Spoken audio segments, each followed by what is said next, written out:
I'm here with the 14th world champion Vladimir Kramnik. Vladimir, congratulations to you, third place. Congratulations to you, but yeah, of course, I think for the team, which we had, we have a strong team, but obviously, still weaker than China and then America and obviously than India, so we are very happy, we fight it well. We were even very close to be second today by tie break. A couple of matches could have turned other way, on the middle of the, board 50 or something, then we could be second. But frankly, even being third, it's a big success, I believe, for a young and, team which is lower rated, and of course, cannot compare ourselves with India yet. But we had a good, I think the boys were fighting well. I'm very happy with their spirit and had good atmosphere. Of course, some unnecessary mistakes, which are typical for young age, but all in all, it was very difficult, a lot of work, but very nice experience in a way. How did this role come about? Can you tell us, because last Olympiad, Ivan Sokolov was the coach of the Uzbek team. When did Uzbekistan Chess Federation approach you? How did this happen? Well, actually, we had already few sessions with, we started about a year ago. So I went to Uzbekistan once, and we had online sessions, and we had 3 more sessions.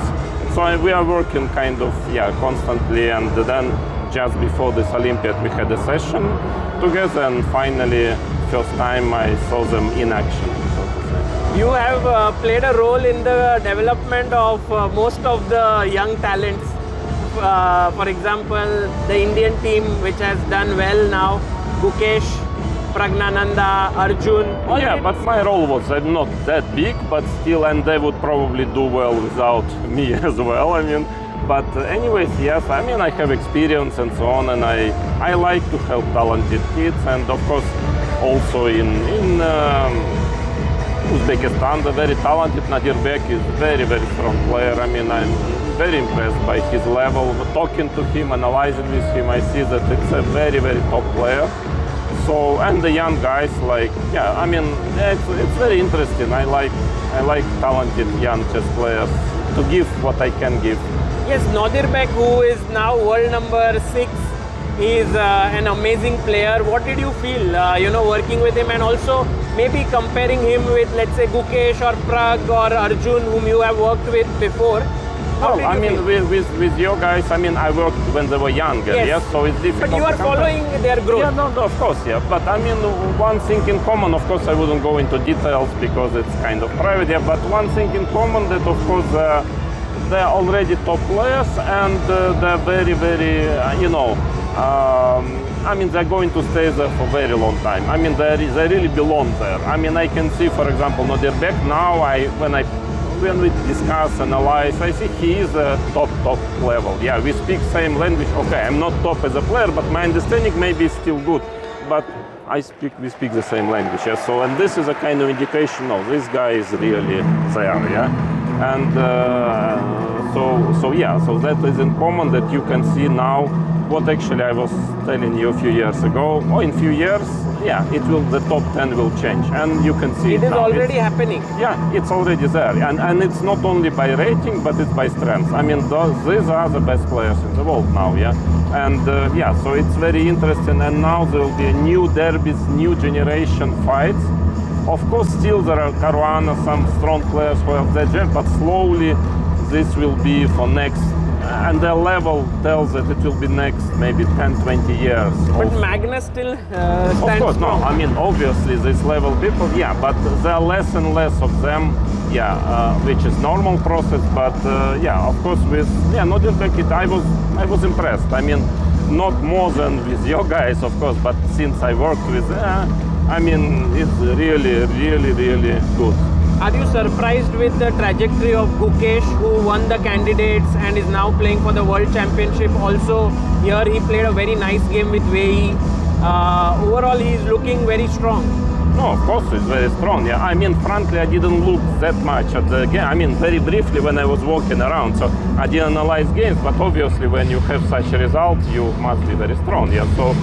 But now, it's like this new generation, of course, also Pragg is maybe he was a bit underperforming here, but I believe he's also very, very good. I mean, he's a little bit not yet realizing his potential, in my opinion, which is higher than he has now, even though he's already very strong. And Nodirbek is obviously a very top player already, so yeah, so they're like, and they're more or less equal. Of course, somebody a bit better in some period, but it's this group of people, maybe some more will come who will be fighting for top places, like in major tournaments for many years to come. Yeah, but it's difficult to say who will prevail. Yeah, who will stay, let's say, in history as a better one. They're all good. Yeah, you need. Difficult to say now. Would you add another name into this list of Hans Niemann here? He has spoken about you very highly. Yeah, no, but I mean, yeah, I chatted with him. We met a couple of times. Yeah. I mean, I don't know. I mean, he needs still to show. Yeah, well, I mean, he's improving a lot yet, but okay, he's what 27. 27-30. Yeah, it's good, but still, it's not 27-80 yet. I mean, but. He needs to work a lot, I have a feeling. I mean, he has he's very talented. Actually, he has a lot of talent, and he has very strong points, but also some points which he needs to get, there. So it's difficult to say. I mean, he still needs to prove he's on the level of these guys. Yeah, I mean, he still needs, he's improved a lot, but he's not yet there. So we will see, I mean, if he'll, but there are actually few more people who will come who are very young now, 15, they also seems to be very strong. So yeah, I mean, there are so many, it's even difficult to follow everyone. Yeah, so that's why I'm more talking about guys who are already, so to say, established. Yeah, like Gukesh, like Pragg, and obviously Nodirbek as well. But he recently said like you are a life mentor to him. No, we just sometimes we chat a bit. No, it's a bit too strong to say. I mean, but if he thinks it, okay, I don't mind. But I mean, I'm not like trying to be a guru. Sometimes he would ask me some advice, but just a general advice on certain points, how to work on chess and so on. And in general, for me, it's not difficult to give. I mean, I like to share my experience, then people take it or not. But yeah, so I give to him. I also give a lot to Nodirbek. I mean, yeah, while he was playing, some little. So yeah, but that is like, it's free. It's for free. And lastly, Vladimir, we should touch upon the subject which happened during the India-Uzbekistan match. There were these phones, and I think you were not very comfortable about it. Although actually it was not about India, about you or team. It's just in general, like, okay, you know, I mean, this subject is not taken seriously enough in general. And well, obviously what I saw in the first rounds, yeah, that was quite a number of people who are not clearly not working for the top, but they would just be a guest, kind of, with a FIDE badge, but probably they were not working FIDE. And they would, in the middle of round, they would take mobile and make videos. I mean, I understand the ordinary people, but you just cannot allow it. I mean, it's like, it's a general situation. There are rules. Yeah, we have to be careful about it. I mean, doesn't mean this guy cheating, this guy not cheating. It's not about this. It's just like, I don't like. This is obviously, I mean, a danger for chess. Well, we have to deal with it. Yeah, we have to deal with it somehow, but we cannot just, you know, be so. You know, so easy with it. Like, okay, I see some woman comes, she's working, maybe, then she makes photos and she chats just standing nearby the board. This is not serious. And frankly, I also think that, again, I told, yeah, immediately to the arbiter, and that I have no problem if there will be cameras. I mean, it's not about, but of course I know you very well. I know it's not about this particular phone or anything. It's just like, I was telling to FIDE, when I saw one time, second time, third time, some people with phones. I mean, it's okay, it's not, I mean, you are checking us. Like, we stay in the queue for 10 minutes, then they check us, then you cannot, you know, I had electronic cigarette thing, they were taking it. I said, come on, it's just, no, you cannot use a SIM card, you cannot have anything. And then you see, you know, some people just watching and filming. I mean, this is ridiculous. So, I mean, what I wanted, and I told to FIDE once, twice, okay, please, just like whether you don't bother us also, we don't have to make all these controls, because it doesn't make sense if there are people with phones here. It just doesn't make sense. So it was more like a signal to FIDE, in general, to the world of chess. Okay, guys, please, please just follow the rule. I mean, try to pay attention to this. But also, the problem is that some players, for example, might feel, actually I understand, might feel quite uncomfortable, if there is a telephone standing there, So it's also, in a way, we better have a very clear set of rules, and we just follow it, whatever it is. I think that even if the president comes to play in hall, he should give his phone and come, doesn't matter, even if the president of the world. Because it's like, we have a FIFA president, but he's not getting into the field during the final of World Cup. I mean, he still stays there like everyone. There are rules, And here I don't like that, okay, this guy can come, this guy cannot, this guy, he has credit card, they kind of forfeited him, another guy has 2 phones, right, and then it's okay. No, it's just, that is my message, that we have to make a very clear regulations and follow it, for future. And so that was, but for me again, it was not about India. I would do the same thing, because I got a bit tired of all these people coming with phones and whom I don't even know, and like me, following, checking, all the players, you cannot have this, come on. And, but I hope, okay, maybe it was a little bit, I don't know why it was so mediatically. I never, first of all, I never gave any official complaint. Also, basically, they offered me themselves that we can check some phone. I didn't ask. So it's okay, take some phone. It was Gukesh, and then it was like I asked specialist Gukesh. Come on, just they made the story out of nothing. But I hope at least after that, I just want that the regulations are followed because of all what I've said. Because it just all anti-cheating doesn't make sense in general. If there are people walking around with phones, it just doesn't make any sense. So, that's why I hope they will change it a bit, and we'll be more careful about it, more strict, and that's it. Because technologically everything is possible nowadays, so we have to be just follow the natural development of the world. So like WADA, you have to be serious, not just very amateurish. But again, it was not. Of course, there was no idea to disturb your team or to, I think players, they didn't even know what is happening. I was trying, that nobody sees what is happening, but I got tired of this daily, the same story, people with phones, watching video. It's just not serious. So, but that's it. I just hope that people will not try to, in general, to misunderstand and then to try to tell that I'm accusing this again. No, it's just I'm accusing organizers sometimes for being very, very, not paying any attention to it. This is not correct. They have to be more serious. That's all basically about the story, and I don't think it's actually too big story. Maybe FIDE didn't like it, but okay, I just had no choice, because when you speak about people, they just because I told once to the arbiter, okay, please tell that this woman takes the phone. And then he comes and he told me, of course she should not, but she has a FIDE badge. I don't know who is she, so she can have. I said, come on, so what? I can get a FIDE badge. I'm, by the way, in one of the commission, and so what? I can have my phone with me. What is this? Why somebody gets permission phone, somebody does? I cannot even have SIM card. It's we need unified rules, very clear, very strict, clear, and everybody knows what is happening, because not this mess, But otherwise, actually, I think the Olympiads was quite well organized, so, and it was very tough time, a lot of work for me, but in general, I enjoyed. You worked very hard, yes, on this role.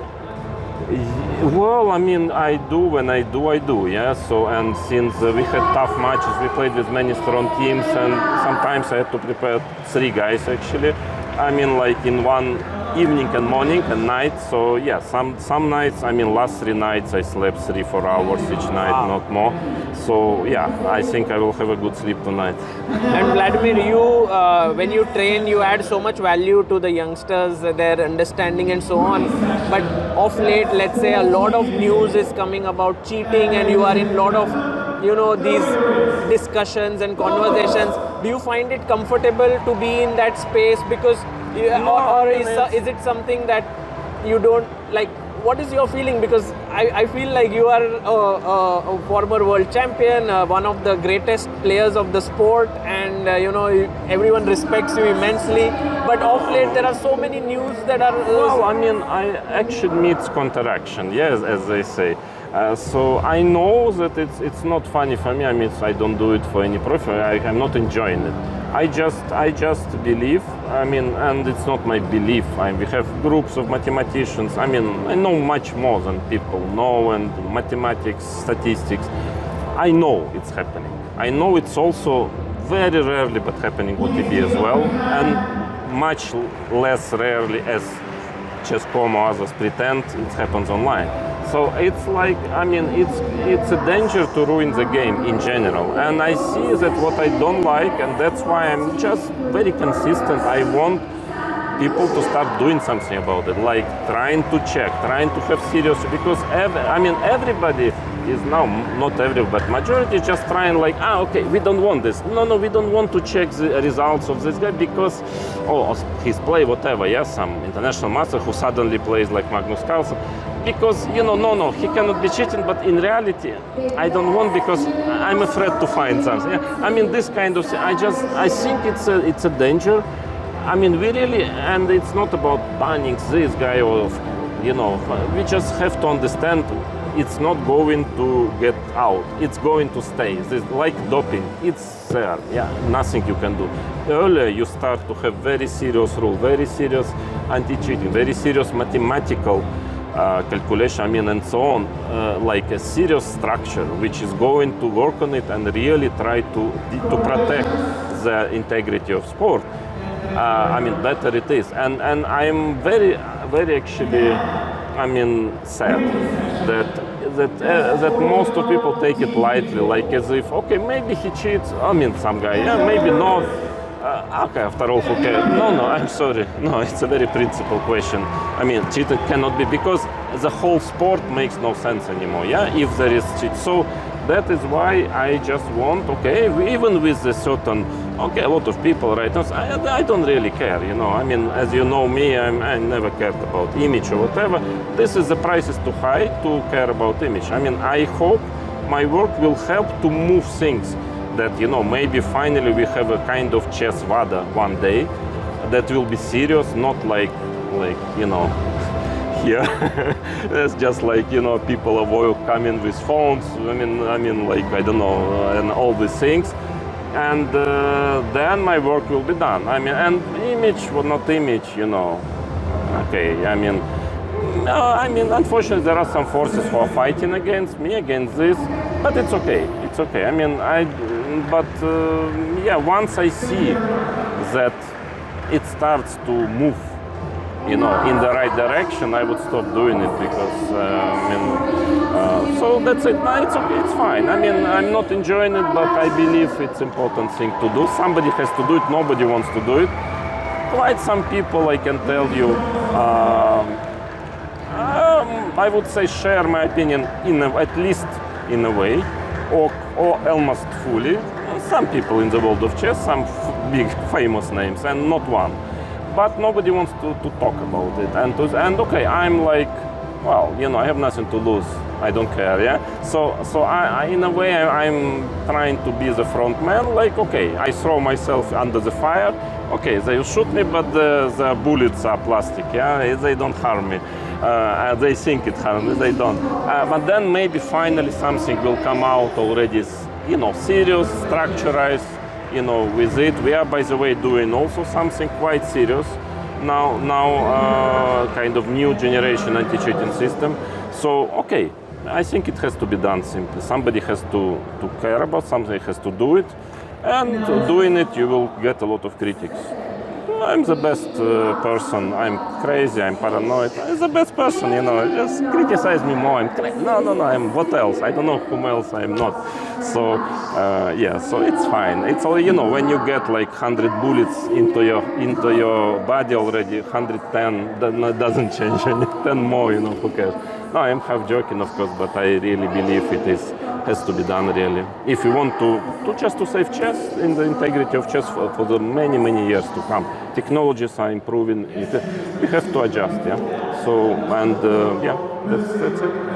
Well, Vladimir, thank you for your thoughts here and thank you for this conversation. Also, the closing ceremony is in progress, and I think Uzbekistan very soon has to go up there. They say I have to go also on the stage with them, so I will probably grab my stick and try to get up. Okay, so congratulations to Indian team, and yeah, it was very nice talking to you. Thank you.